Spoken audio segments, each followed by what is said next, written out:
مستان برکاتی مدھیہ پردیش انجور سے عرض کر رہا ہوں، دارالفتہ اہل سنت میں میرا سوال ہے، صدقہ کس چیز کا دینا بہتر ہے اور کس دن دینا بہتر ہے؟ جواب عنایت فرمائیں۔ بعض اوقات اور بعض دن فضائل کے اعتبار سے فضیلت رکھتے ہیں دیگر ایام پر، تو جمعۃ المبارک کا جو دن ہے وہ اس میں جو کی جانے والی نیکیاں ہیں اس کا ثواب بقیہ 6 دنوں کے مقابلے میں زیادہ ہوتا ہے، تو اگر جمعۃ المبارک کے دن صدقہ کریں گے تو ثواب کی فضیلت بڑھ جائے گی، ثواب زیادہ ملے گا۔ رہا ہے کہ کس چیز کو صدقہ کیا جائے،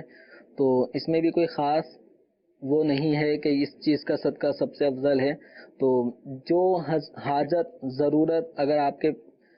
پڑوس میں کوئی غریب اور حاجت مند ہے تو اس کو دے دیا جائے، ٹھیک ہے۔ تو اسی طرح کوئی طالب علم ہے، اس کو دینی تعلیم کے حوالے سے ضرورت آپ محسوس کرتے ہیں وہاں دے دیا جائے۔